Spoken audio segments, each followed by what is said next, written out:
దివ్యాంక, సురేష్ ఇద్దరూ కూడా కౌశికి వాళ్ళ ఇంట్లో మాట్లాడుతూ ఉంటారు. దివ్యాంక రావటంతో కౌశికి మండిపడుతూ చూస్తూ ఉంటుంది. అక్కడ ఒకతను నిల్చొని ఉంటాడు.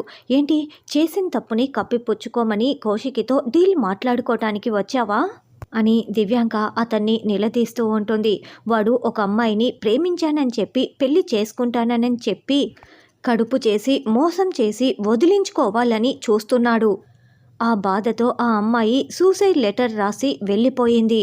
చూడు కౌశికి, నీ మంచి కోసమే చెప్తున్నాను, ఇది నా ప్రాజెక్ట్, నువ్వు ఇన్వాల్వ్ అవ్వద్దు అని దివ్యాంక కౌశికి వార్నింగ్ ఇస్తూ ఉంటుంది.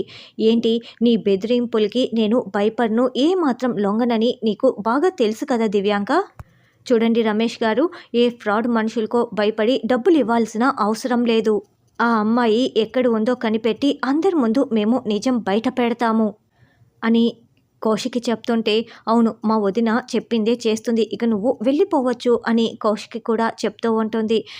ఏంటి, ఈ కౌశికి ఏమాత్రం లొంగటం లేదు, ఇప్పుడు ఏం చేయాలి అని దివ్యాంక ఆలోచిస్తూ ఉంటుంది. మరి ఆ అమ్మాయి ఎవరు, ఎలా కనిపెడతారు అన్నది రానున్న ఎపిసోడ్లో తెలుసుకుందాం.